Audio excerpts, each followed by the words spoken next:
Hello there, and welcome to Proposals, Premium Pricing, and Self-Closing Offers. I want to make sure that you're in the right place. Let's make sure that you are in the right place. Is the thing that you sell complex? Is it difficult to explain what you do quickly? I'm guessing you're not selling $9 umbrellas, you know?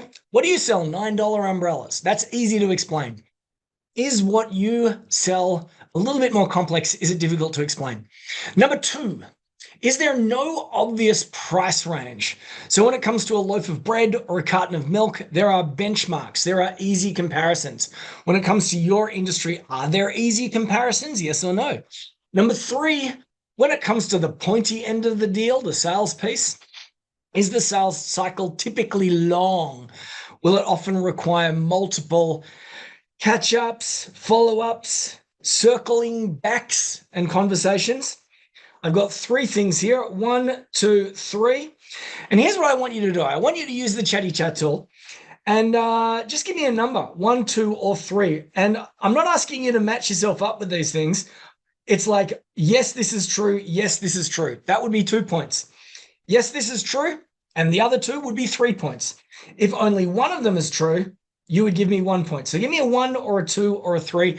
How many of these things are true? So for example, Rick just said 1 and 3 and left that message for hosts and panelists, as did Derek. So you'll notice there's a drop down. You can select everyone, and that way everyone can see your comment.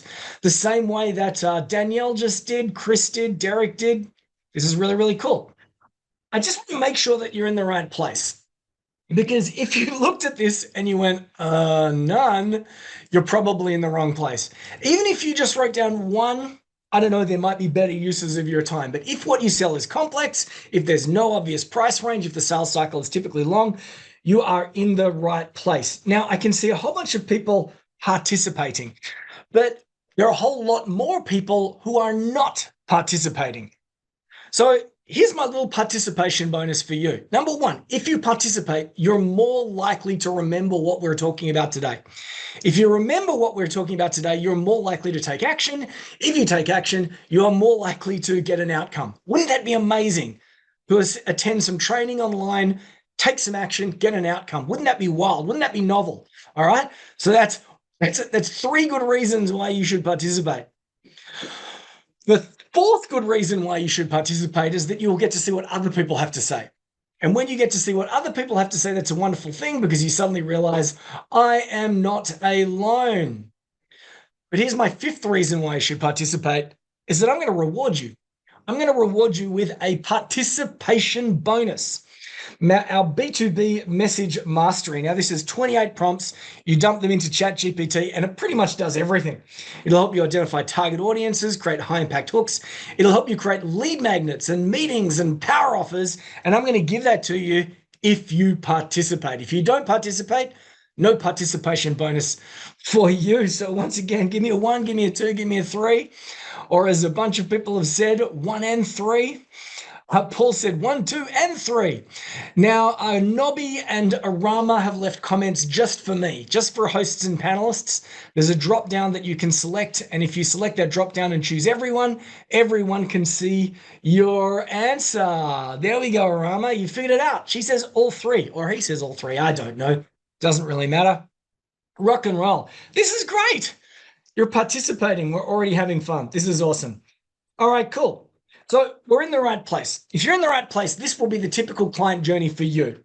Once again, if you're selling $9 umbrellas, it's probably not going to be applicable to you. If you're selling loaves of bread and cartons of milk, probably not.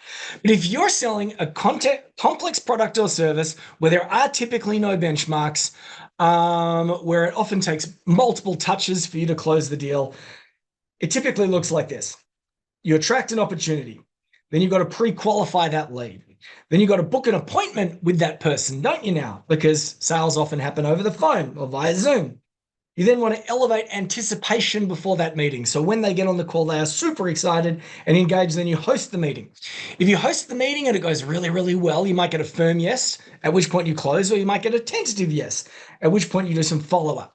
After you do the follow-up, hopefully you get the close, which is someone pays you some money or you get to send them a purchase order. This is where most people think that the sales cycle ends. But no, Then we need to onboard the client and get them to a place that we call first win, where they go, yes, I'm in the right place, and they stick around. That there, guys and gals, is a classic funnel. And I call it the Holy Grail because the more that we can systematize this, the more that we can automate this, the easier that your life is going to be. There are 3 parts to a typical B2B funnel. There is tofu, there is mofu, and there is bofu. What do they stand for? Top of funnel, middle of funnel, bottom of funnel. Now, today we're going to be talking about proposals. We're going to be talking about pricing. We're going to be talking about self-closing offers. What part of the funnel are we focusing on? Tofu, bofu, or mofu? Top of the funnel, middle of the funnel, or the pointy end of the deal? Use the chatty chat tool and tell me. I'm putting this out there. I'm throwing this out there for the people that have not yet participated. Maybe you arrived a little bit late and you're still figuring out how all the tools work. But if you're like Rick, that just responded and you wrote to hosts and panelists, Rick, you can change that up so the message is for everyone. Nobby wrote bofu, Rick wrote mofu. Yes, we are indeed around the bottom of the funnel. Indeed, we are closer to bofu than mofu because we are talking about the pointy end of the deal, the pointy end of the funnel, where the rubber hits the road, where the deal gets done, where most people fall over. They start to freak out. They start to second guess themselves because they've put in all this hard work to get a prospect to this particular stage, and they don't want to lose the client. So they get a little bit freaked out. Things get a little bit wobbly and they get in their own head.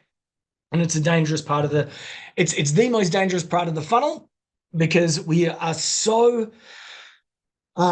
we have this such strong desire to close the client that we often get in our own way, which is why we need systems. Systems equal sanity. All right, if that's the case, we're talking about the pointy end of the deal. For you, what is the hardest, most frustrating thing or part or aspect about the pointy end of the funnel? Thank you, Adrian B, for clarifying. What is the most difficult, hardest, frustrating thing? Give me 1 or 2 words. Give me 1 or 2 words. And if your name is Anita, you can select everyone rather than hosts and panelists when you leave a comment, and we can all see it. What is the hardest, most frustrating thing about the pointy end of the funnel? Paul says moving people, moving them forward to the next level, to the next level, to the next level. Yep, cool. What else we got? Once again, use the chatty chat tool. Let me know, answer this question to the best of your abilities. And if you do, I'm going to let you unlock our second participation bonus. What? He's got 2? Yeah, this one's called our one call close formula. And that is because there is a system or a structure when running a sales call. Most people just jump on a sales call and try and sell. But you know what? There are at least 3 acts like a good performance. Act 1, discovery. Act 2, demonstrate value. Act 3, diagnose and present a solution. And I'm going to give you this second participation bonus. Once again, all you need to do is participate by answering this particular question. What's the hardest and most frustrating thing? Shri says ambiguity. Allison said to hosts and panelists, not knowing what are the obstacles. Ooh, Frank says passing the back. Hi, Frank, one of our momentum clubbers. Vigard says can't make up their mind. Nobby says decision to say yes. Keep them coming. Dealing with objections, says Amanda. Amanda, one of our B2B blazers. Arama, not knowing how to automate and have all the stages. Cool, keep them coming. What's really cool when you see other people talk like this is you go, huh, you know what? I am not alone. I am not alone. Other people are encountering the same challenges that I do. And for that reason, that's a good clue that there are probably systems or solutions out there or processes to help you overcome those challenges. Now, we work with a lot of people and I speak with a lot of people. And when it comes down to the pointy end of the deal, the hardest, most frustrating thing or things can usually be distilled down into 3 parts. Are you ready? They just don't get it. So one said, silence, right? Silence.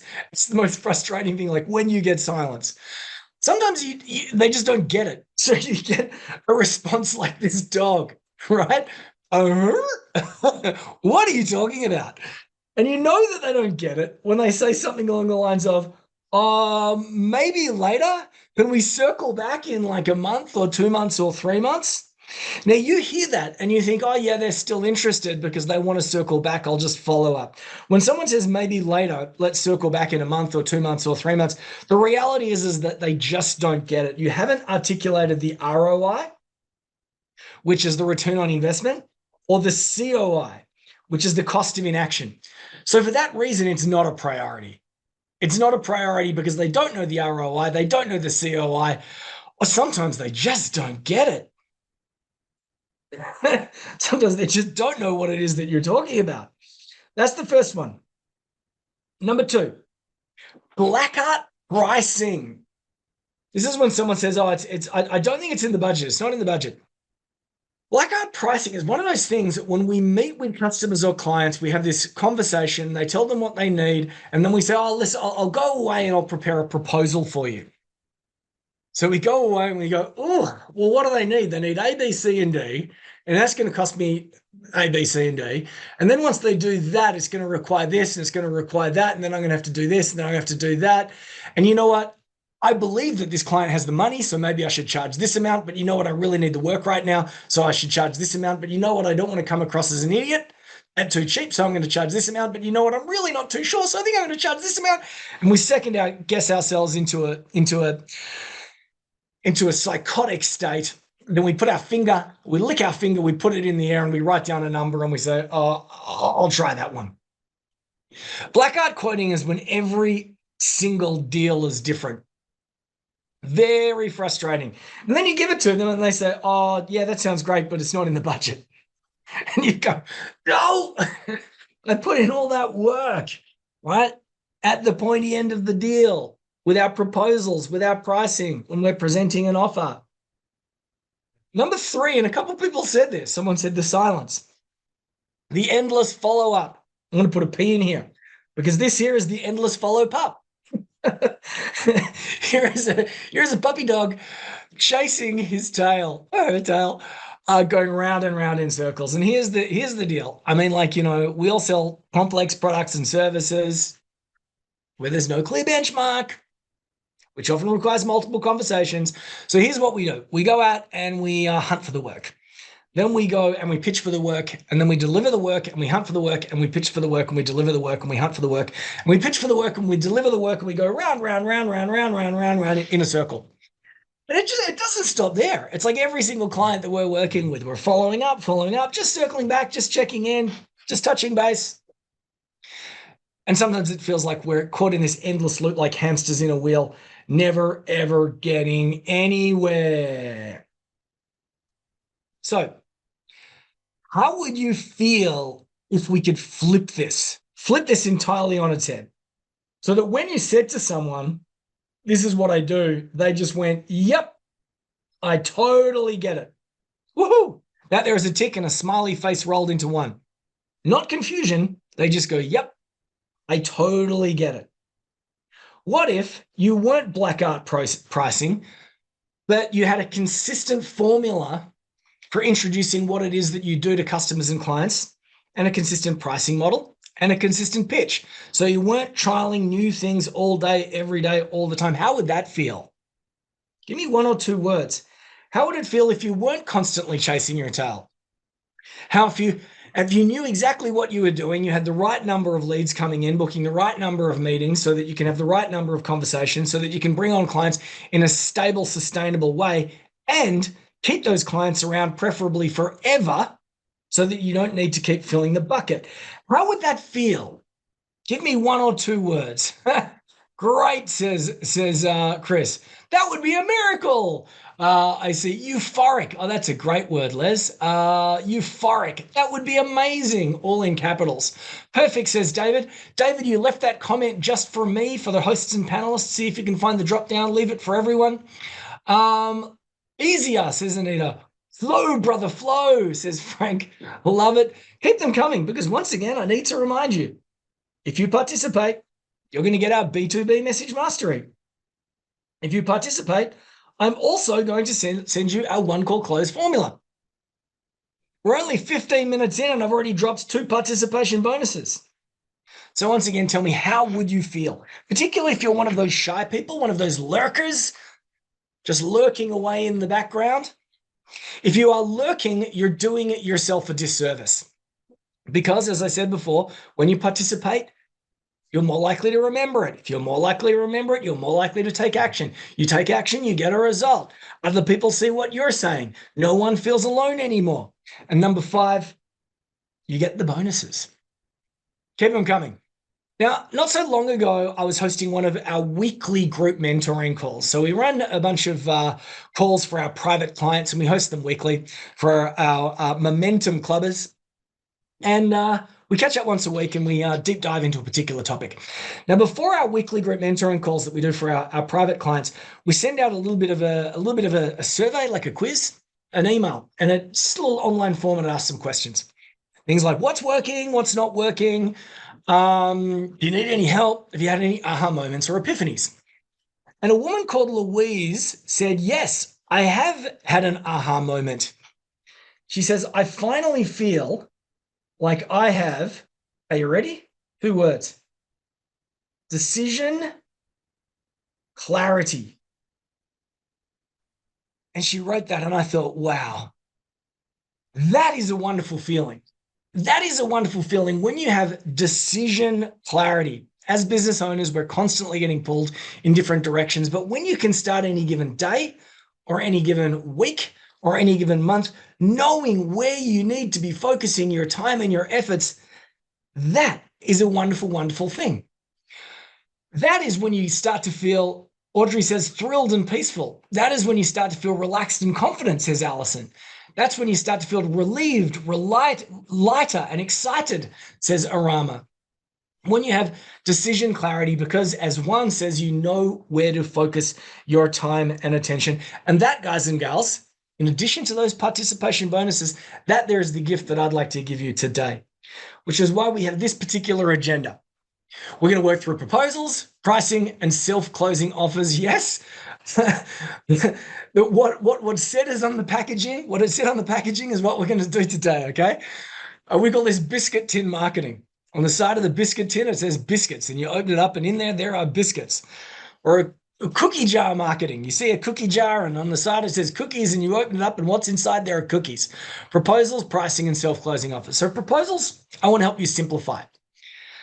I want to not only help you simplify, but maybe even eliminate proposals completely.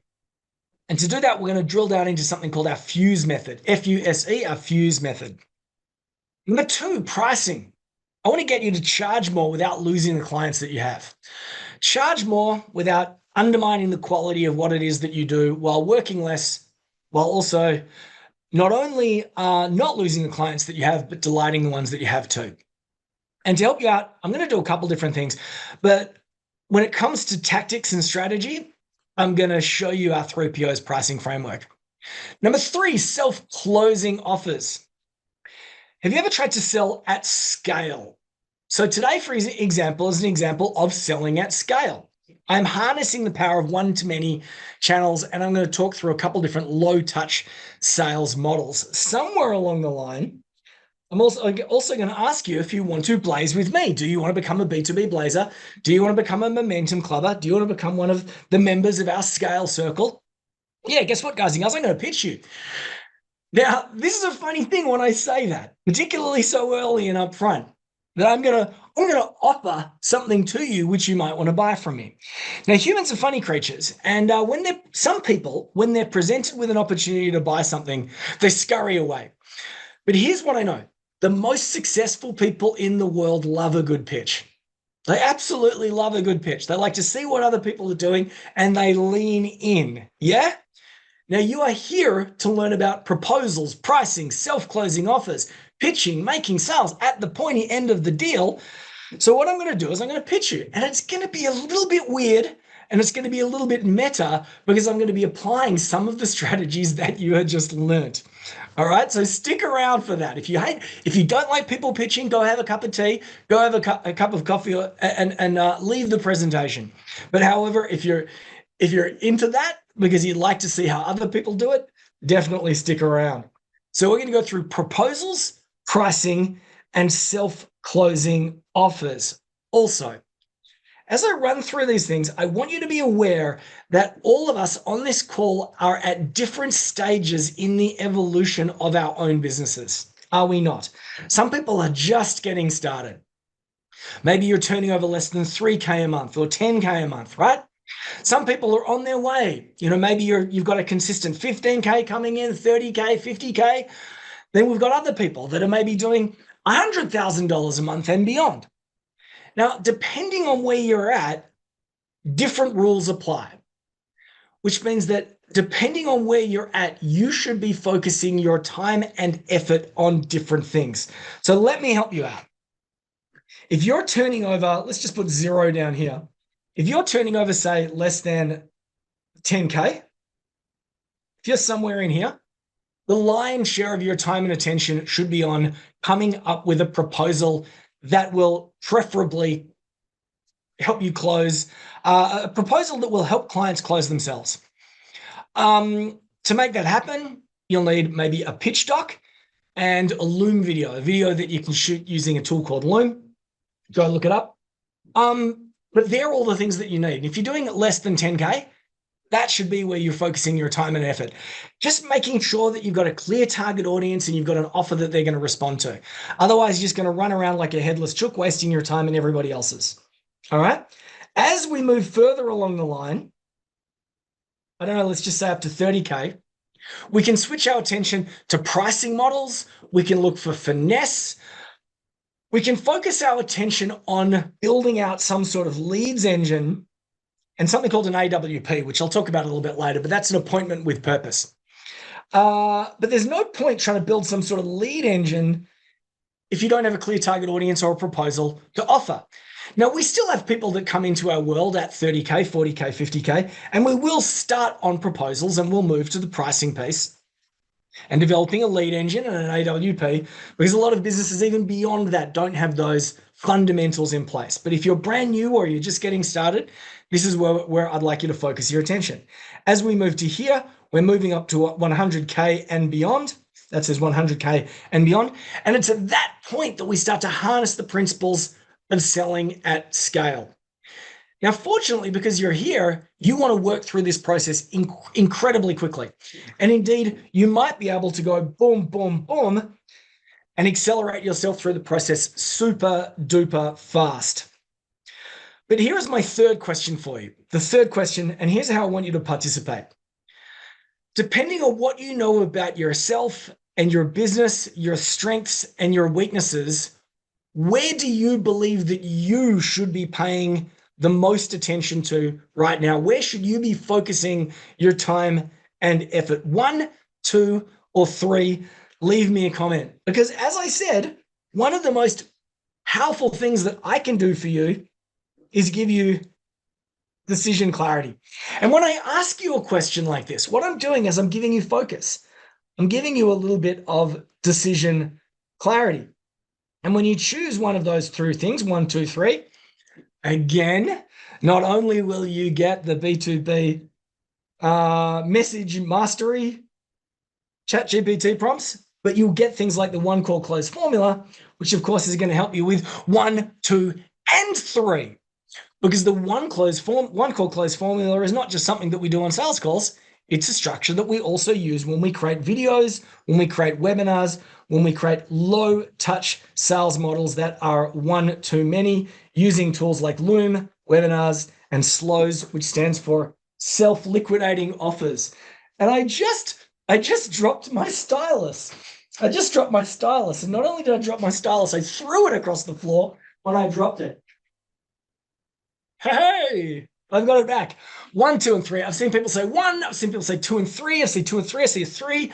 2 and 3. This is terrific. Keep them coming in. Nice to meet you, Harold, and Sharma as well too. A couple of people leaving comments for the very first time, which means that guess what? You just unlocked the participation bonuses. as well as supporting you and your own business. This is really cool. I'm learning a lot about you. And this is great because when I learn a lot about you, I can help you. But I think it's also important that you know a little bit about me too, yeah? I mean, like, I could be some 20-something living in my mother's basement trying to get rich selling $17 ebooks, right? Well, affiliate marketing for ClickFunnels. No, I'm not a 20-something living in my mother's basement. I've got a few more years on that. A little bit more gray in my beard, right? Man, I could be one of those 1980s or 1990s sales trainers. You know, look within to lock them in my shiny power suit with my red tie. You know the ones. I could be one of those people. But no, I'm neither of those people. I'm a real business owner that's been running real businesses in the real world for a really long time. Nobby says, "What? You're not in your 20s?" I started my first magazine about 20 years ago. 2003. So yeah, 20 years ago. A print magazine made of paper and ink. Remember them? Used to be able to buy them in newsagents and Borders bookshops and Barnes and Noble. Magazines, they're almost extinct. But I started my first business as a print magazine, launched it from the spare bedroom of my parents' suburban home, funded it with credit cards, that type of thing. And I had to sell magazines over retail. Right, that there is called merchandising. I had to sell magazines online via email and direct mail. And direct mail, those letters were the precursors to pretty much all internet marketing, especially EDMs. And number three, advertising packages, selling complex advertising packages face to face, generally, sometimes over the phone, big ticket. And all of those three particular strategies were difficult. But I learned over time that if I was going to be a success in business, particularly as a solo operator, as I was in the very beginnings, is that I was going to need something very important, and that is systems. Because systems equal sanity. If we've got systems, we're not constantly second guessing ourselves all the time. Someone made the observation the other day on social media that I wear the same clothes all the time. They said, "Have you only got one shirt, James?" Right. The reality is that I have 5 shirts that are different in different shades of denim, right? And I just wear the same clothes all the time because I don't have to think. I don't have to suffer from decision fatigue because I create systems. I put systems all around me all the time. Systems equal sanity. So that's who I am. Why am I so passionate? Where do I draw all this energy and enthusiasm from? Well, of course, from the people that I love. And that includes my family, my friends, my staff, and my clients. Yeah. We all jump into business for our own reason. We're all captains of our own ship. We're all our own masters of our own destiny for our own reasons. Most of us, it's because we want freedom. We want to be able to go on holiday when we want. We want to be able to leave work early or start late because we've got children or we've got family. Maybe we've just got an addiction to golf. Who knows? Or surfing. Right? We all want freedom. Well, this is my wonderful wife and my kids on the screen. I do what I do for these people and my family and my friends and my clients. But over time, another thing I realized is that systems equal sanity. Well, systems equal sanity. Automation equals freedom. The more things that I can turn into a process and automate, the more freedom that I'm going to have. And I'm less likely to step on my own toes and make some mistakes. I also do what I do for these people. My amazing momentum clubbers, my amazing B2B blazers, our scale circle people. Yeah, we have 3 levels of membership, in case you're curious, 3 levels of people that we work with. We have our B2B blazers. B2B blazers are typically turning over anywhere between 0 and 25, 30K. We have our momentum clubbers that are generally turning over about 30K to about 70K.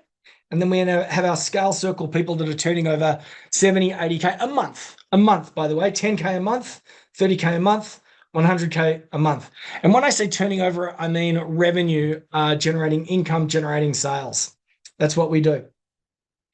And I do what I do for these people, our momentum clubbers, our B2B blazers, our scale circle, because in our lives, one of our goals is to find a way to combine what we do for a living with what brings us energy.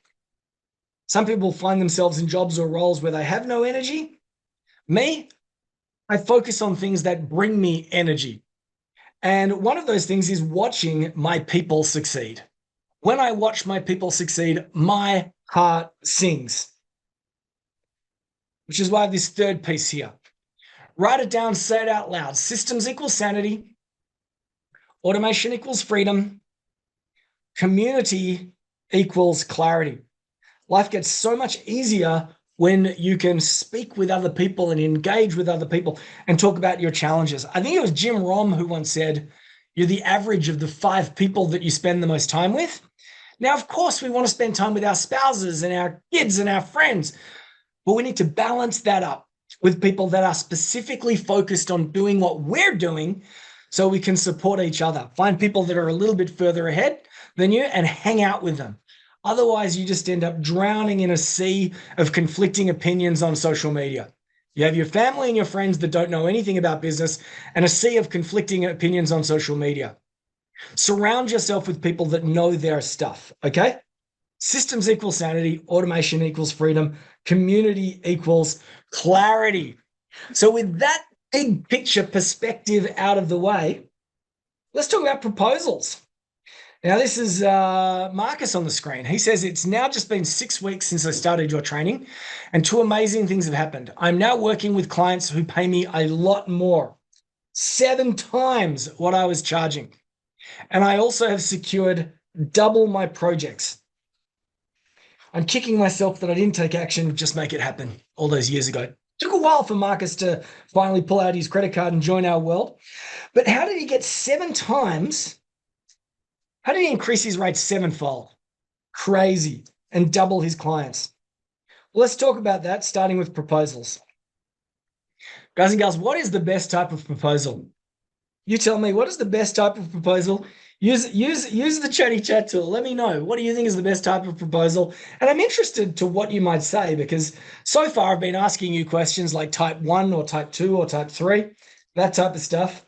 This one, I'm not quite sure what it is that you're going to answer, but I'd like to see what it is that you have to say. What is the best type of proposal? Ash says marriage proposal. Oh, that's lovely. I was curious. I was interested as to what you might have to say. OMG, what is this? It's our third participation bonus. It's our third participation bonus. And this here is a breakdown of something called our fuse method. What is our fuse method? That is going to be the focus on the next piece of the training. If you participate, I'm going to send that to you sometime in the next 24 to 48 hours, along with the other 2 participation bonuses. So I said, what's the best type of proposal? Chris says a simple one. I like that.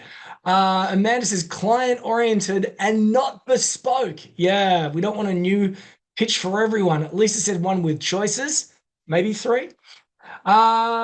Shri says clear, concise with a call to action. Les says reveal the pain, offer the hearing, offer the healing solution. Steve says upfront fee, back-end participation. I like that. High no-brainer at the front, continuity product at the back. Keep them coming. These are all these things that are a sign that you're pulling together a proposal that's a good proposal. Jonathan says a proposal which is clear, succinct, meets and exceeds customer expectations. All right, here we go. David is very honest. David says, I have no idea. All right, here's my slightly glib contrarian answer. The best type of proposal is no proposal. And that is because life is so much better when you don't have to deliver a proposal at all. When you can just clearly articulate and explain what it is that you do, and people go, I get it, and they sign up, right? Which is why we created the fuse method. The fuse method is a way to clearly articulate what it is that you do in a staggered way. So when it comes to the pointy end of the deal, the person just says, I get it. And there are 4 parts to the fuse method. And these 4 parts respond to the most common questions that you will get at the pointy end of the deal. What are the types of questions that you get asked when it comes to selling? You've got someone on a sales call. Maybe you're meeting them face to face. Maybe you're just having a casual conversation with someone at a networking event. What are some of the questions that people are likely to ask you when it comes to selling? Because the best type of proposal is no proposal. But second best to that is a proposal that answers all the questions that they have not yet asked you. All right? Arama says, how much do you cost? Thank you very much. Arama, were you the first one to answer that one? I'm going to come up with a prize for you. I don't know what it is yet, but I'm going to come up with a prize for you because you asked the question. I said, what are the type of questions that they ask? How much? The funny thing about the how much question is we generally think it's about price. What's the damage? Right? But how much is not always about price. How much is about how much time will it take? How much effort will it take? How much money will it take? How much? All right. Sri, what makes you better than the others? All right, that's a good one as well too. I'm going to frame that in a different way. Is this right for me? Is this right for me? Now, Sri said, how are you different than the others? Often we are competing in a bloody red ocean of sameness, right? And it's your job to elevate yourself above this bloody red ocean.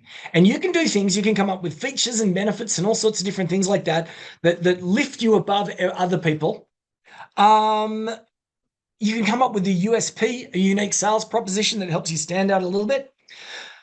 But you can be the same, that's no good. You can be different, that's better. Or you can be the only. And the best way to answer this question and be the only option is to be able to answer the question, is this right for you? Is this right for me? And deliver something that we call use case certainty. Because people are listening to you and they're thinking, oh yeah, I get it. But this won't work for me because blah, blah, blah, blah, blah. Or I think I'm going to work with that other business because blah, blah, blah, blah, blah.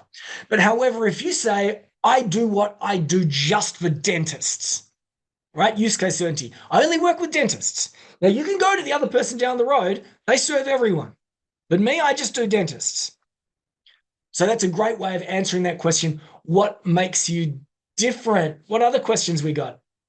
No funding, charge costs, money, staff limitations. Anytime it's about an ability or a lack of ability, it's usually this how much question. How much will I need to spend on Facebook ads? I get that all the time. If I come into your world and I do your training, how much will I need to spend on Facebook ads? The answer is 0, right? But I get that all the time. What else we got?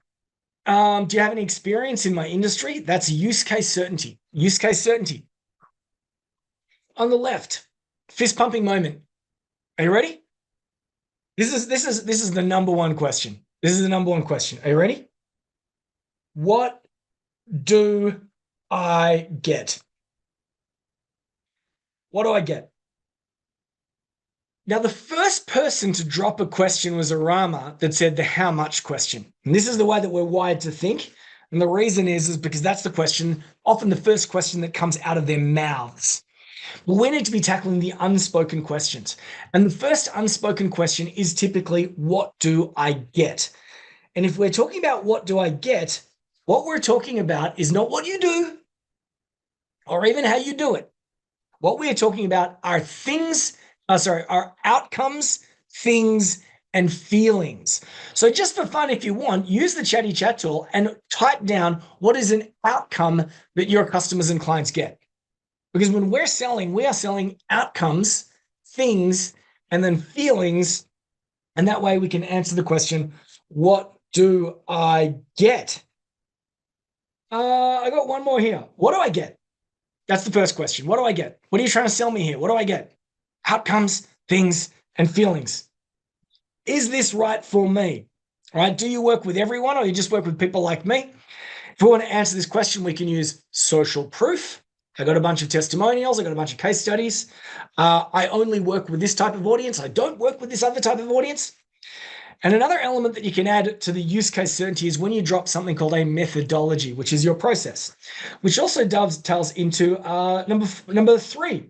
How long? How long before I see a result? How long before I get this particular outcome? So if I look at these things here, and I hope you're taking notes about the things that I'm saying, top left, what do I get? Outcomes, things, feelings. Top right, use case certainty. Is this right for me?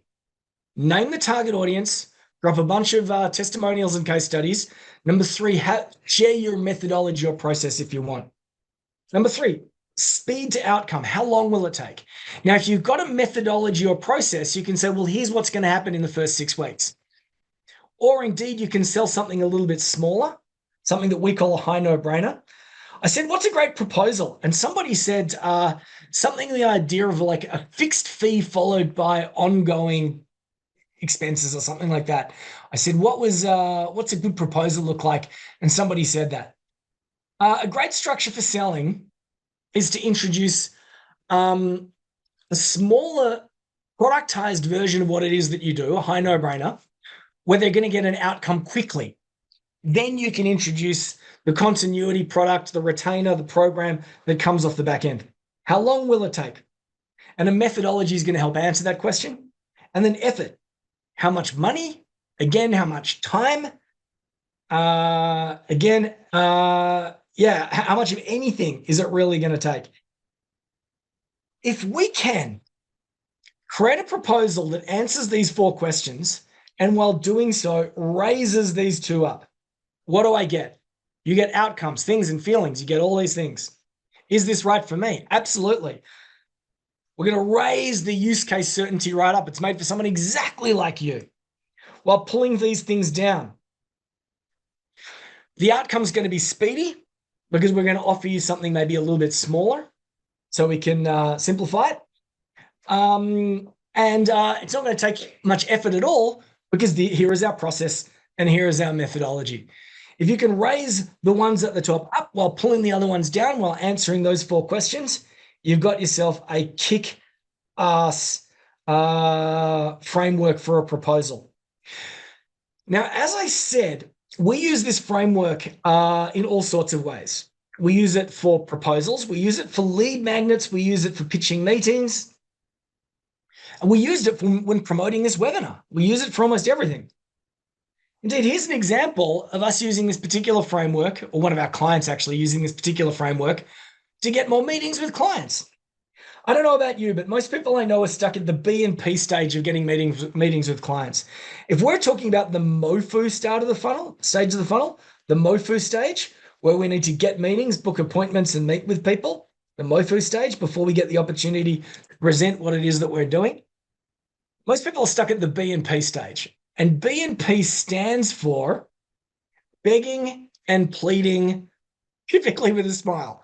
It's the begging and pleading stage. Just drop onto LinkedIn sometime, look at the conversations in your feed, and you will see tons of people begging you for a meeting with a smile. Hey, let's catch up and explore ways that we can work together. Hey, let's catch up and have a virtual coffee and see if we can support and progress each other's futures. Hey, they go on and on and on. That's the B and P stage, begging and pleading with a smile. The evolution from that is something that we call the AWP, that there is an appointment with purpose. Can someone use the chatty chat and write that down so other people can see? Appointment with purpose. And that's when we're pitching a meeting. It's not, hey, let's catch up and explore ways that I can take your money. It's over the next 45 minutes, book a call, and over the next 45 minutes, we're going to tackle A, B, C, and D. What I'm talking about is productizing your meeting, transforming your vague invitation to catch up into a product. And this is Troy on the screen. He says, I was on the phone talking with a potential client about the strategy sessions we offered to prospects, normally for free. As I went through your formula, breaking it down into outcomes, things, and feelings, there are those words like you teach. Suddenly I realized that if I offer this meeting for free, I'm going to sound like an idiot. So when he asked how much the session would cost, I plucked a number from the sky, $1,600 for the strategy session, and offered that. He immediately said yes, and that's how we now do business. We now get paid to pitch, and the quality of clients has vastly improved too. Did you catch that? he now gets paid to pitch. So the evolution is begging and pleading to an appointment with purpose where we present our meeting as if it were a product. So if you were to book a time with us, it's usually something like a B2B offer mapping call, or maybe it's a client acquisition strategy, or maybe it's a funnel audit, something like that, right? The next evolution is where you get paid to pitch. Where you get paid to pitch could be someone pays you for the meeting, or as is the case with Troy, they paid him for the strategy session, or they might be paying you for a one-to-many product, such as a premium course or a premium webinar or something like that. Whenever we are selling anything, we are using the Fuse method. We're answering the questions. What do I get? Is this right for me? How long will it take before I start to see outcomes? How much of anything is going to be required? Cool. So far, I've got you 3 participation bonuses. The B2B message mastery, the one called close formula, the Fuse method. Tell me, 1, 2, 3, 4, where do you need 1, 2, 3, 4? Where do you need to direct your time and attention when it comes to your offer? Because here's the crazy thing. What it is that you do is completely different to what it is that you offer. An offer is different. The offer is the thing that people buy, which is different to what it is that you do. Which of these questions are you struggling to answer in your collateral? The fist pumping moment, use case certainty, speed to outcome, effort to outcome. Now, this is not for me. This is for you. Right? This is for you. Why don't I up the stakes here? I'm going to up the stakes. I'm also going to throw in our paid to pitch planner. All right. I'm going to throw in our paid to pitch planner as a 4th participation bonus. All you need to do is participate. Now, if we can bring this back to a typical proposal framework, here's how they work. What do I get? The first page of a typical proposal framework is going to begin with the objectives, yeah? The objectives are the outcomes. Then you're going to introduce something like deliverables. The deliverables are the things. Then you're going to probably put in some sort of testimonial. The testimonial is your opportunity to communicate feelings. Page 1. What would you put on page 2? Is this right for me? Maybe throw down a situation analysis. Maybe I'll tell you what I love. I love a this is for and this is not for. And what I do is I have tick, tick, tick, and then I have cross, cross, cross, and I say who this is for and who this is not for. And this is boosting use case certainty. If I can, I love to include some sort of 3-part methodology. And again, some sort of case study. Case study in this particular instance would be about proof, but all case studies are about feelings. Case studies and testimonials are all about feelings. Now you might be thinking, James, it'd be great to get a template for this. Can I get a template? My answer is that there are 1,000,001 template builders all over the interwebs. But what's working really well now are plain text documents, just like a memo, written in Word or as a Google sheet. Unless you're a graphic designer, your job is not to dazzle, it's to communicate. One of my first mentors, a guy called George, he founded Boston Consulting Group in Australia, and very successful serial entrepreneur.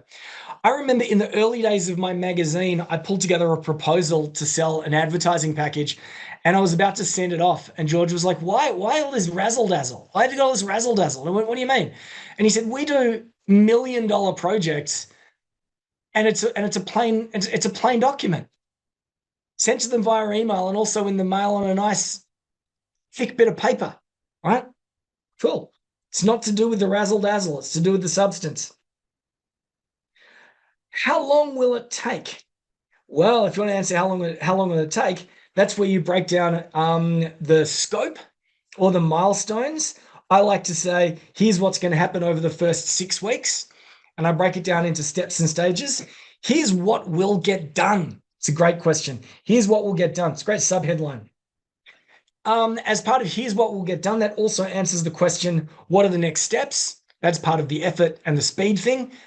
How's this going to play out? What's going to be required of me? And then again, I will throw down another case study or another testimonial with some more proof or feelings. How much time, effort, money? Well, let's just talk about the money bit.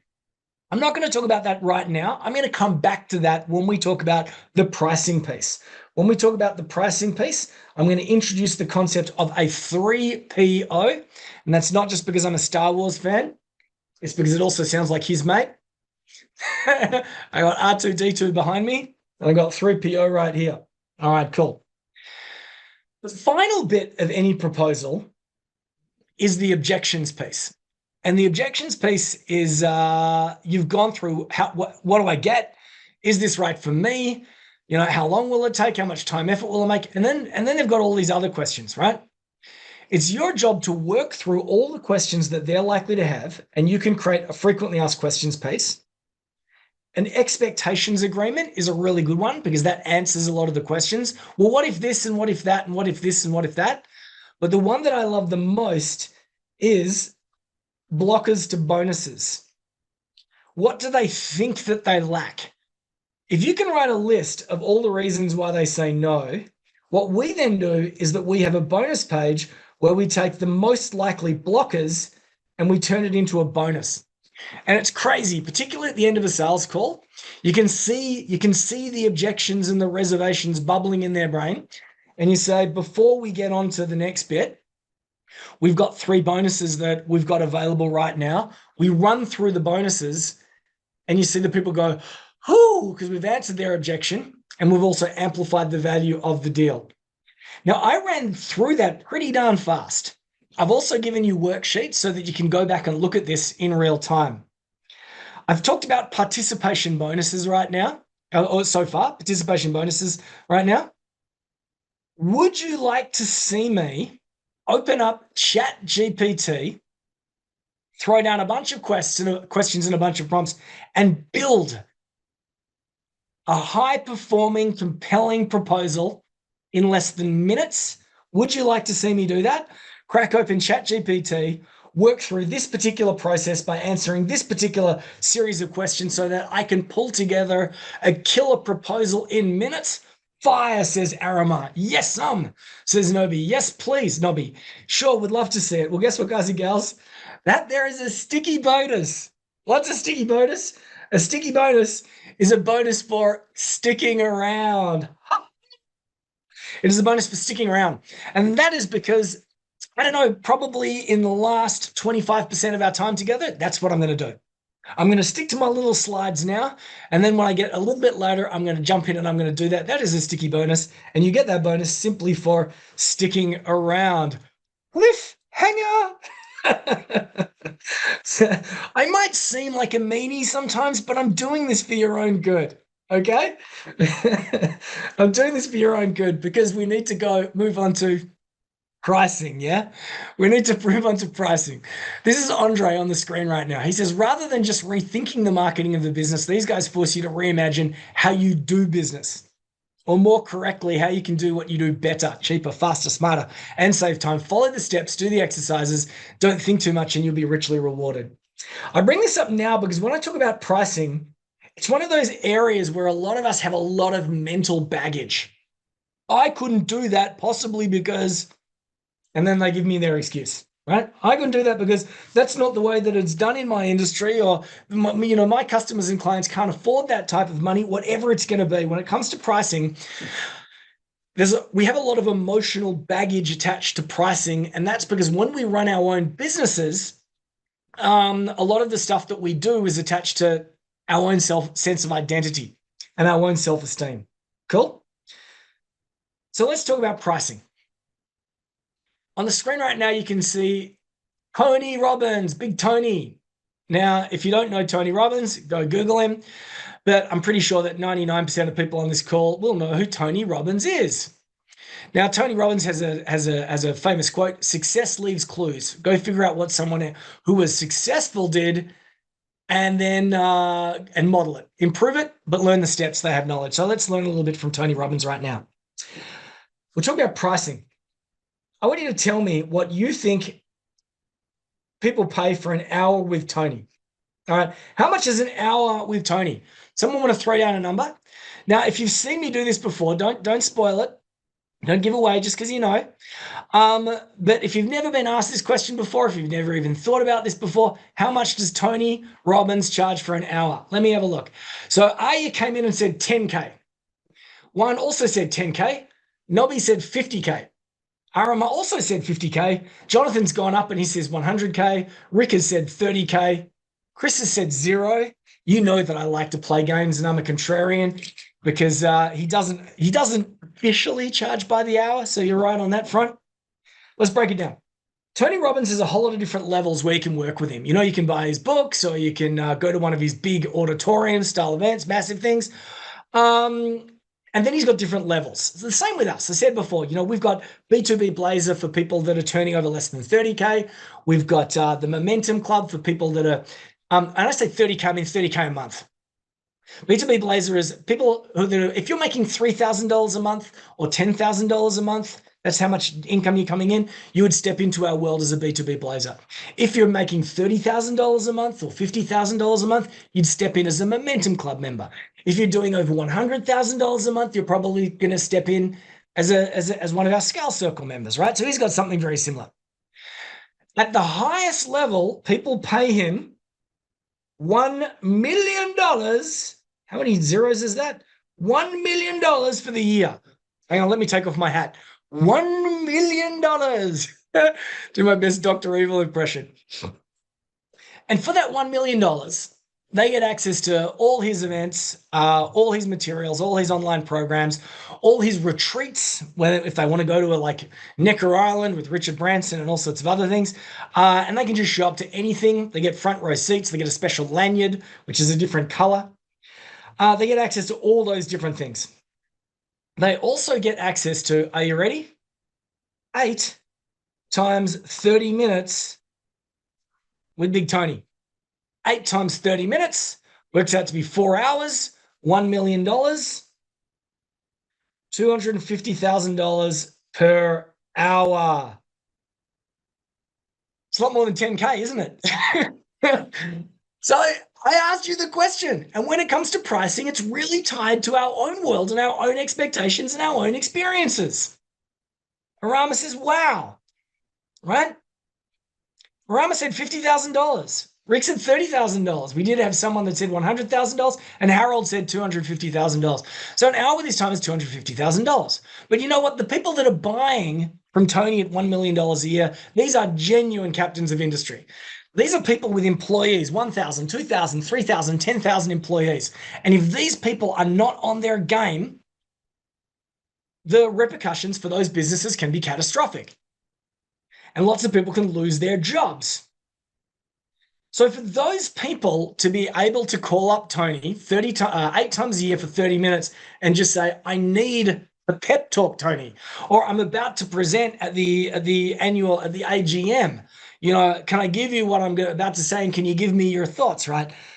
That there is worth $1 million. It's worth $250,000 an hour.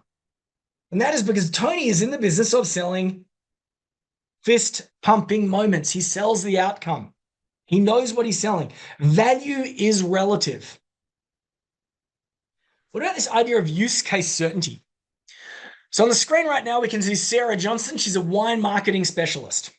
When Sarah came into our world, she was a generalist marketer. We know this. Specialists charge more.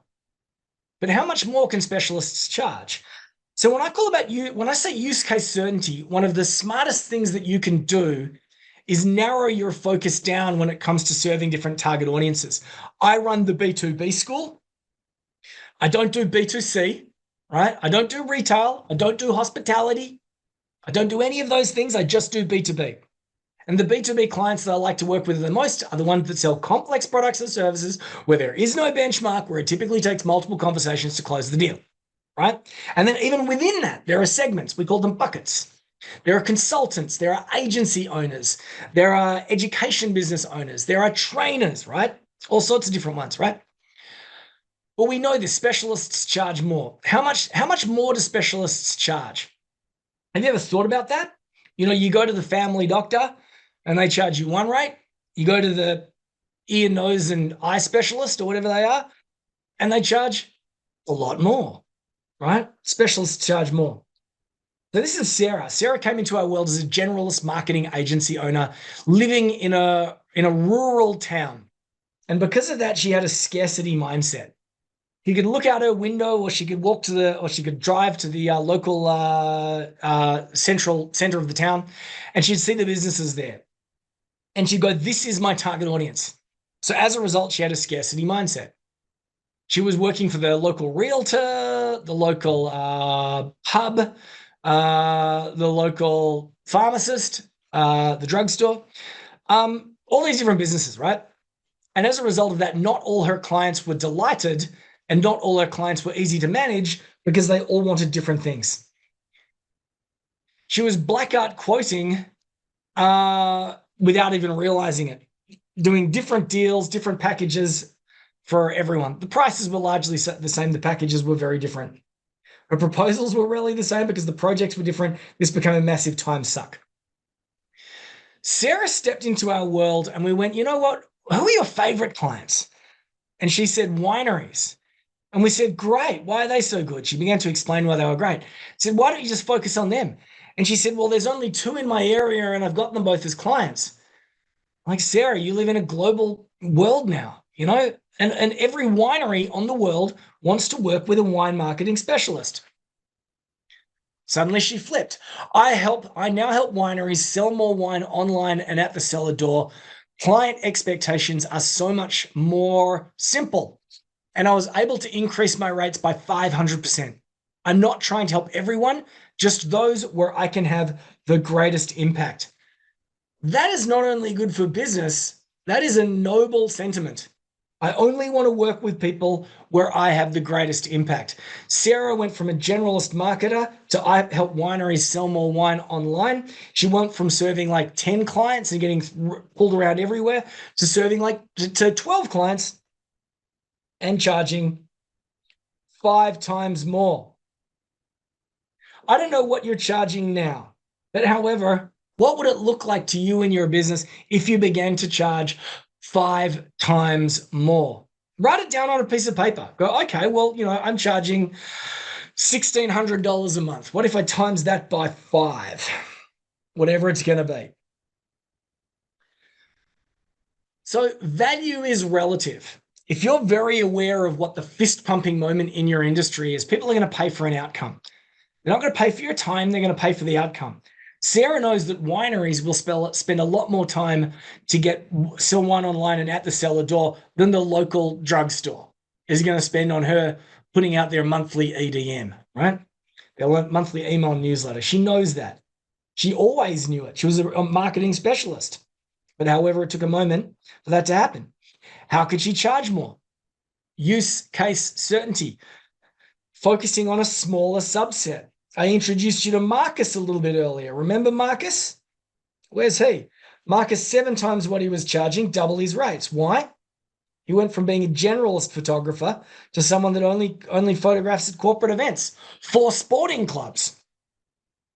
All right, 3 POs. Let's talk about pricing. Most people, when they pitch, they have one offer. They have one offer. Here is my dollar figure. Buy from me. This is when you present one offer, it's not really one now, is it? It's 2 offers. It is either yes or no. You've given people 2 offers, yes, no. So if you're introducing one option, buy from me, one option, you're giving people a yes or no. Use the chatty chat tool. Let me know what's better than having one option. If one option is the worst, what's better than having one option? Have a guess. Use the chat tool. It's wonderful that you're writing 3 because it's called the 3 POs framework. But let's have a look at 2. If it's 2, it's an either or question, isn't it? It's not yes or no. It's do I want option 1 or do I want option 2? There is a third option down here somewhere, but the brain doesn't work that way. I've got 2 options. Which one do you think is going to work best for you? Probably option number 2. What's better than 2 options? You know where I'm going. You can see it on the screen. 3 options. So this is called our 3 Prios pricing framework. And as a magician, I'm about to reveal one of my tricks. What's kind of funny is I said a little bit later, I'm gonna pitch something to you, and I'm gonna pitch something to you in a way that I wouldn't normally do it over a webinar, but I'm going to do it in that way, and I might be overcooking it and overcomplicating things because I want to also show how the 3PO's pricing framework can work in the real world. All right, number 1, we introduce something called the premium. The premium. The premium is typically 3 to 5 times what you would normally charge. So once again, write down on a piece of paper what you would charge a client in the first month, and then write down another number that is 3 to 5 times that amount. And if you want to use the chatty chat tool as well, that's always fun. The second one is premium. The second one that we're going to introduce is something that we call, are you ready? The Patsy. All right. So if the premium is 2 to 3 times what you would normally charge, the Patsy is typically 80%, 70, 80% of what you would normally charge. Then we have the option in the middle, and the option that is the one that we want people to buy. It is the preferred option, premium, Patsy, preferred. And this is the one that you want them to buy. Now, I'm talking about price. So, for example, I don't know if this one here is 3K. This one here might be 9K. This one down the left would be, I don't know, let's call it 2,400. Now, in terms of what people get, let's say people get 1, 2, 3, 4, 5 things. Over here, people might get 2 things. And over here, people might get 1, 2, 3 things. Because remember, we sell outcomes, things, and feelings. Could also be 3 outcomes. I mean, like this could be 5 outcomes, 2 outcomes versus 3 outcomes. When I introduce a product this way, I introduce the premium first. And what I am doing is I am setting an anchor. You've probably heard of anchor pricing. If there's no benchmarks in our industry, we need to create benchmarks. So if we're at the pointy end of the sales call, we've delivered value, we've done all the different things that we should do during a one-call close formula style sales call where we've done discovery, we've delivered value, we've diagnosed the problem, it's time for the pitch. We might introduce the premium and we go, well, I've got 3 options for you. The first option is this, you get A, B, C, D, E, and F, and that there is $9,000. Now, if you have an understanding of your target audience and you've got your standard rate, they will look at that and they will go, oh, okay. Sometimes you'll see people go, intake of breath. That's too expensive, right? Other times you don't. That's the premium. Then you introduce the next thing. You go, but you know what? Maybe that's not right for you, but we've got the other option. By the way, we're not calling this a premium or a Patsy. We're calling it option A. We're giving it a good name. Option B, we're giving it another good name, and you break it down. And they go, wow, 2,400. That seems really reasonable in comparison to the premium. That seems really reasonable is the response. And the reason why is because we've created an anchor.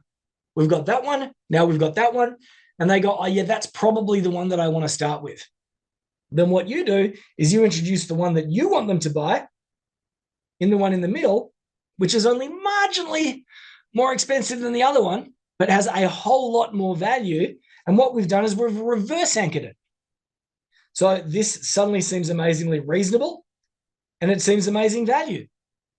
Price and deliverables.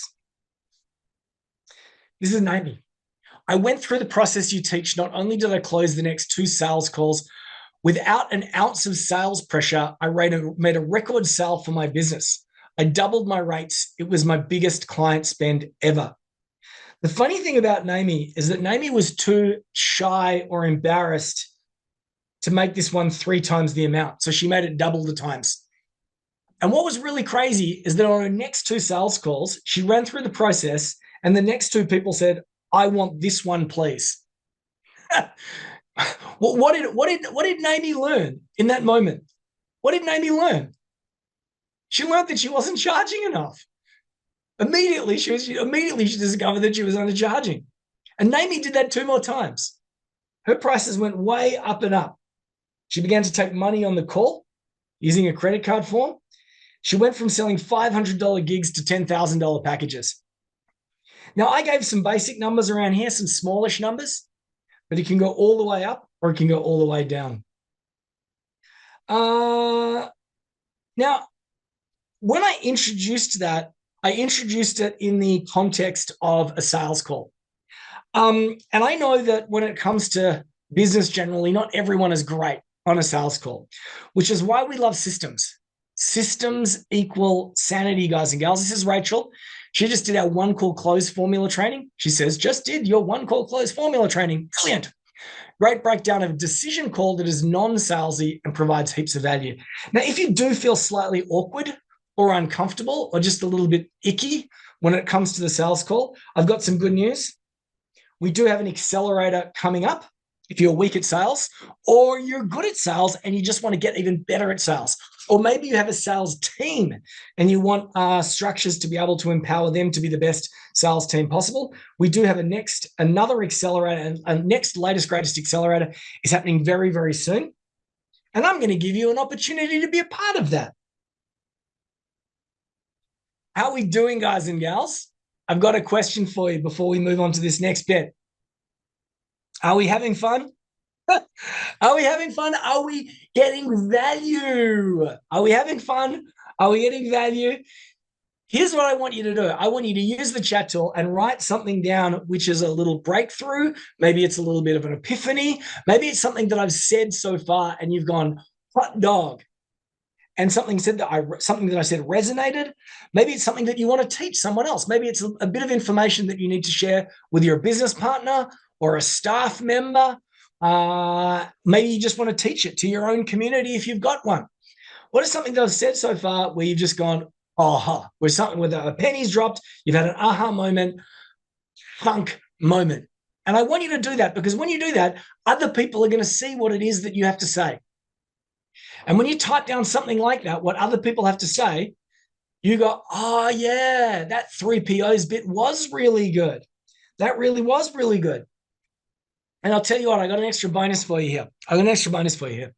If you are able to drop an epiphany, and I can only do this for 10 people, if you're able to drop an epiphany, a breakthrough, something that happened, what I'm going to do is I'm going to set you up for a strategy call with me or my business partner, John Inglesos, to work through exactly what we've talked about here today together. So I can apply it specifically to you and your business. So I see questions coming in and they're saying, could I have 3 POs but only have 2 options? Right? If you've got your own questions, this is an opportunity to do that. So smash out your epiphanies. Amara's had several. And we've got all sorts of different questions here. Excellent. Rock and roll. Self-closing offers. This is Stephen. Just a quick note to say my business this year has lifted about 70%, which is worth $1 million at least in revenues at least. I'm kind of freaking out because I can't keep up with the demand. I only implemented a few strategies, but they've worked really well, thanks. So as I said before, there are a couple different ways that you can enter our world. If you're probably doing under $30,000 a month, so if you're looking at the last 6 months and you've generated on average $10,000 a month or $5,000 a month or $15,000 a month, I'd love you to blaze with me. It's our Blazer program. If you're maybe doing, let's do this, less than 30K a month. If you're doing somewhere between 30K a month and 70K a month, I would love you to join our Momentum Club. We blaze in our own way. It's about leveraging the momentum that you already have. If you're already doing over more than $100,000 a month, come and join our Scale Circle group.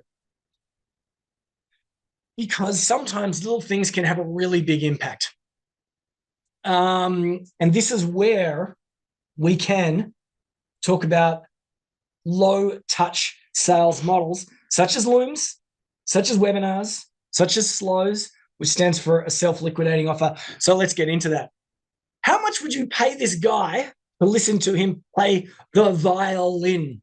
Does anyone know how much this guy is? Who this guy is? How much would you pay this guy to play the violin. This is a guy called Joshua Bell.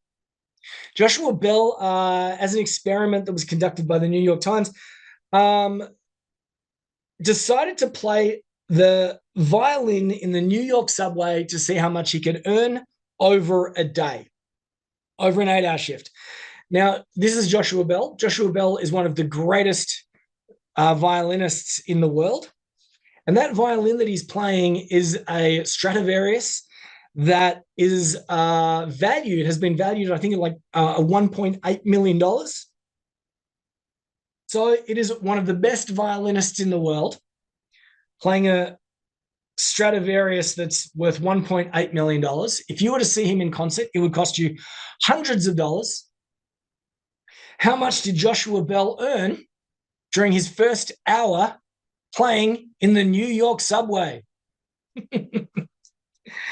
He had about $8. He had about $8. And he was about to give up. And then someone recognized him and dropped a whopping $20. So he stayed another hour. He was going to do the whole day, and then he just gave up. He ended up walking away with about $40, right? Context changes perception. Context changes perception. The sale does not start when you meet someone for the first time. It usually starts online. I think something like 60% of the sales decision is now made online before someone even speaks with you. Context changes perception. Joshua Bell in the New York subway, people went, you can't be very good. Yeah? Whereas, however, if he's at a concert hall, they're paying him hundreds of dollars a ticket. And I see this the same with the people in my world, schlepping across town to meet with clients, hustling at networking events, throwing out business cards like confetti. What have I been doing today? I have been delivering a group presentation, which we will turn into a video. And I've been running through my own methodologies and frameworks. On the screen right now is a methodology. It's a framework, and I've been running it through. And as a consequence of those two factors, one, I'm running a presentation. Two, I have a framework. Both of those things are elevating my authority in your eyes. And whether you know it or not as well, I've been constantly pounding this idea of use case certainty. I've been talking about my target audience. I've been dropping case studies and testimonials, all the different ways through it. And as well, I've been introducing my methodologies. What I've been doing is I've been changing the perception that you have of me, and I've been doing it through context. So if we want to have a self-closing offer, it really helps if we can harness the tools that are available to us to help us pitch one-to-many. Now, one of the more obvious ways is a webinar. I'm doing one right now. The barriers to entry to do a webinar is you sign up for a free Zoom account and you do a meeting, right? That's all it is. The trickiness, of course, is getting the audience and getting the people to attend, which is why, as a stepping stone, we recommend that you start with something like a Loom. And what you'll see on the screen now are a bunch of our Blazers or Momentum Clubbers, and they're doing Loom videos where they run through a methodology. Loom is an online tool which allows you to record the screen that you're working on while also showing your face. Here's Kath. Kath is working through a brochure. That's all she's doing, working through a brochure. I've got Barry in the background. And a Loom is a really, really simple thing to create. It's only going to fly if you've got some sort of methodology, if you've got use case certainty, the other bits that go with it. Me on LinkedIn, I have a process where I reach out to people on LinkedIn. Hey, Alison, you around? I just finished recording a 9-minute video, which runs through the 6 best ways to get consistent lead flow if you're a consultant or an agency owner. Now, there is use case certainty. I'm tackling a headache, which is the inverse of a fist pumping moment. And people like Alison are like, yeah, please, that would be great. And I send them a link to my Loom video. Now, this is your second sticky bonus. Your second sticky bonus is something that I'm going to send you if you stick around to the end. Our ChatGPT sticky bonus is just stick around and we'll produce proposal together using ChatGPT. This one is if you stick around to the end, I'm just going to email you a link to this particular video and you can see there's 6 ways to get leads if you're in B2B. That there is an example of a Loom video. LOOM, just a really simple way to shoot a video. We use this before we meet with clients. We use it after we meet with clients. And what we're doing is we're elevating our perception by changing the context. I'm like saying, hey, I've just recorded this video for you. It's going to help you. It's going to guide you. It's going to run through our methodology.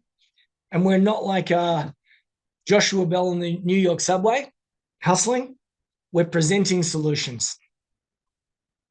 What's a SLO? SLO stands for a self-liquidating offer. That's when you take a bit of your methodology, say, and you use Loom, or maybe you record a live webinar and you put it behind a paywall and you sell it. And it's called a self-liquidating offer because the purpose is not to make money. It's not to get rich. The purpose of a self-liquidating offer is to give you currency that you can reinvest in your marketing so that you can pick up clients for $3 grand, $5 grand, 10 grand, 50 grand, whatever it is in your particular world. This is Greg. Greg says, if you had tried to tell me that I could sell a PDF for $300 before we started working together, I wouldn't have believed you.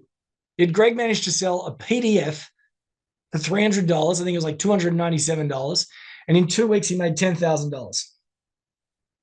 He didn't invest any money on marketing. He just sent that out to his existing audiences. He made the offer on social media to his existing audiences and made $10,000. And he didn't even think he had an audience. That there is an example of a SLO.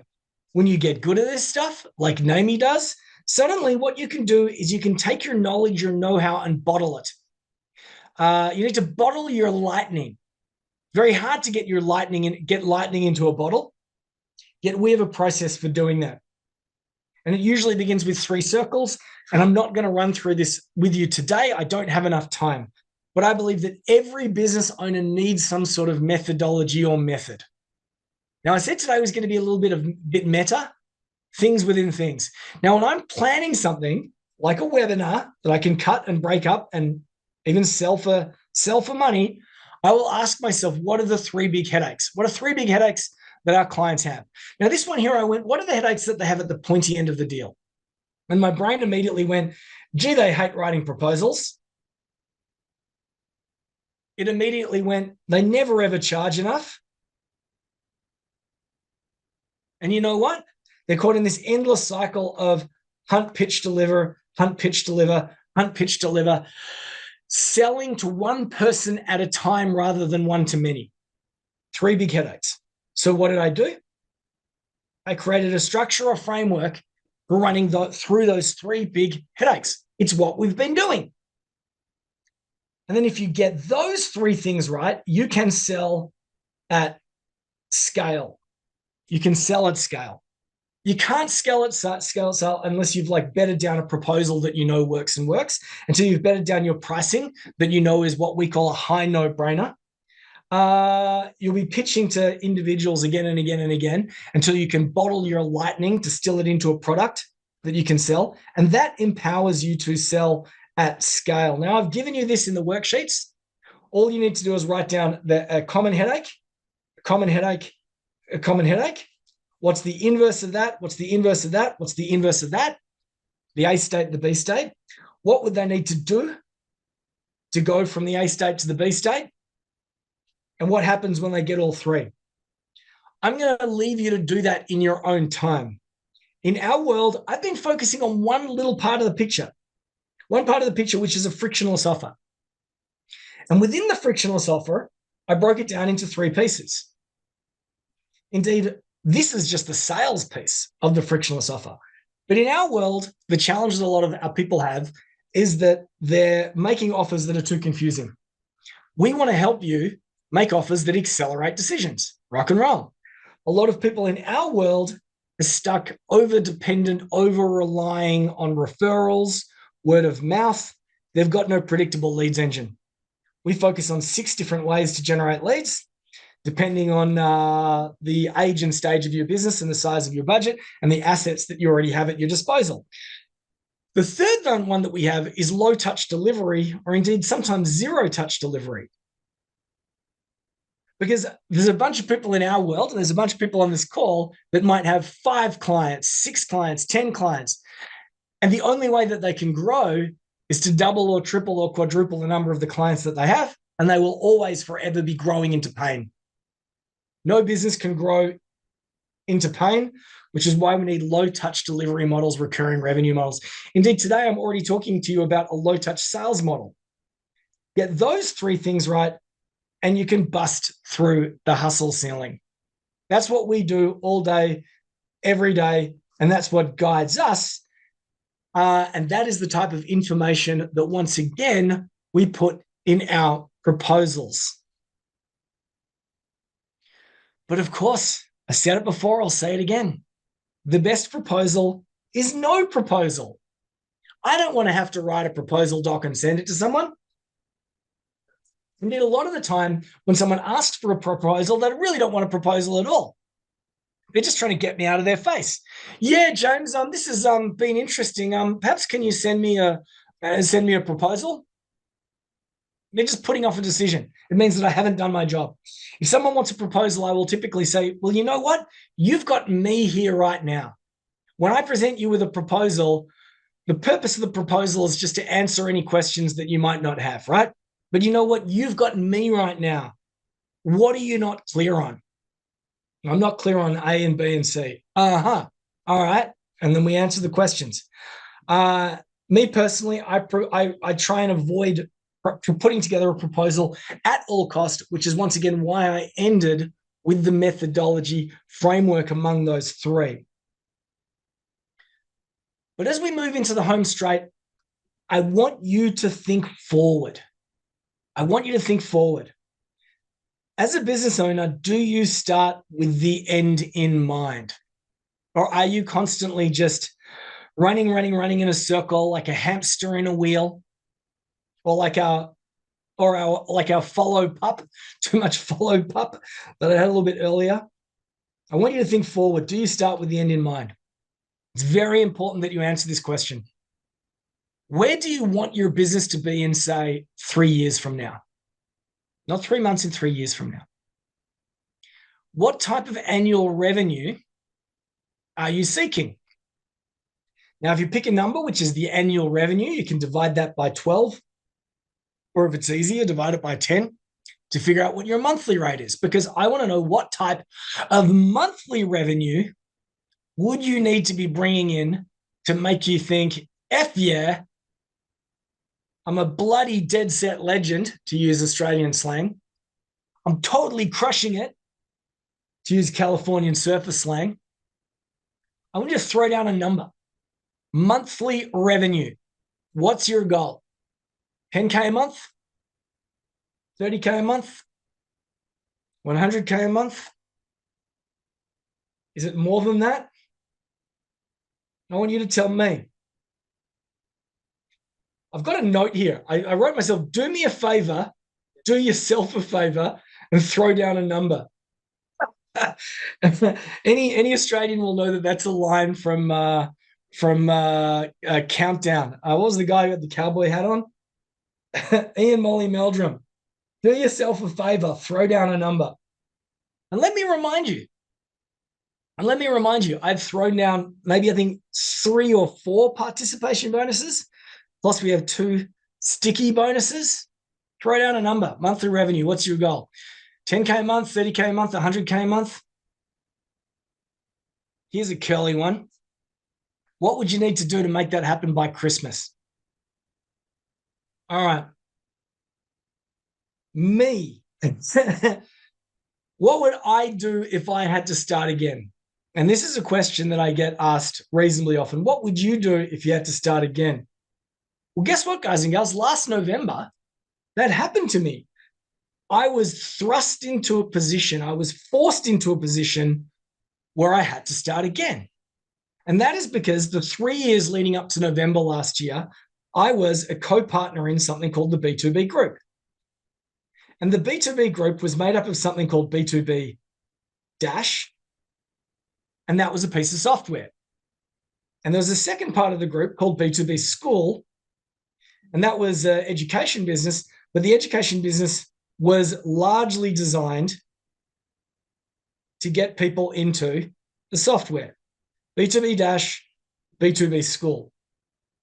Now, as of November last year, me and my two business partners began to see the world in slightly different ways. Started earlier than that, but I'd spent about 3 months, spent about 3 years getting to this point. The business was doing well, but we began to see the world in slightly different ways. And we had different visions for the business. And I reached the conclusion, and this is also part of understanding about what brings you energy, what you want to be doing with your life, where you want to be taking your business into the future, the whole bit. And we decided to go our separate ways. It was very amicable. We're all still the best of mates, but we started to go our different ways. The tech co-founder went one way, and me and my sales partner, John Iglesias, went the other way. Now, here's the deal. The people, B2B Dash kept, are you ready? The tech IP, all the clients, all the money. The B2B school, I kept my training IP and nothing else. So I started again without any clients as of November last year. No clients as of November last year. No revenue, no business model, none of that. What I did have is I did have my training IP. That's what I had. It was a little bit more complicated than that because there was also a bunch of people that had come into our world while we were the SaaS technology company, and we'd promised them training, and we hadn't yet completed servicing them on the promise that we made. So I ended up with no money, no revenue model, no paying clients, and about 30 people that I was obliged to serve as clients, despite the fact that they weren't paying me any money. Wonderful people, so I don't mind so much. That was me in November. In November, made 8K. Woo! Made some money. I can eat this month. But you know what? It was me and John, my business partner. So we hustled. That's what we did. We hustled. We focused on the first part of the equation, which is the proposal, frictionless offer. Next month, we added an extra 8K. 16K. Woo! That's great. We're moving forward. We both get to get paid this particular month. Third month, add an extra 8K. Where are we at to now? 24K. Next month, 8K. Next month, 8K. Next month, 8K. Next month, 8K. You might be doing your maths in the head my maths in your head right now. But we are on a very clear path to hitting 100K months by Christmas. Now, one of the things that I have to say is this is what was kind of like exciting and reassuring for me is that I've been teaching and training this stuff for some time. And I'd applied it to my own business before I went into the SaaS world as a consultant. And I'd also run a couple big launches myself. So I'd run a couple different launches myself. So I knew my stuff. But I'll tell you what, there's nothing more gratifying or satisfying than applying your own strategies and watching them work so consistently well and so effectively well. But the reason why I asked you this particular question, where do you want to be in 3 years' time, is that it's very easy for us to set a lofty goal for 3 years' time. We can say, I want to be doing 100K a month within 3 years' time. John and I never asked ourselves, how are we going to be doing 100K a month in 3 years' time? We asked ourselves, how could I be doing 100K a month in 3 months or 6 months? 3 years' time is a long time away, so we can pick a big fat goal. Then I threw down, where do you want to be for Christmas? The difference for most people is that they're thinking forward and they're going, yes, that's where I will get one day. That's where I will get one day. And I've got 3 years to get there. I'm asking you, what would you need to do in your business if you need to get there today? What are the actions, the steps that you need to take in your business that are going to get you there faster in 1 month, in 2 months, in 3 months before Christmas, whatever it's going to be. So I said a little bit earlier that if you're willing and happy to able to hang around, I was going to deliver you a pitch. What I'm going to do is I'm going to deliver you a pitch document. That's what I'm going to do. I'm going to deliver you a little bit of a pitch. And then what we're going to do is we're going to pull together a pitch document using ChatGPT. I told you it was going to be a little bit meta and a little bit wild. Yeah. All right. I got a pitch for you. All right. Fairly simple one.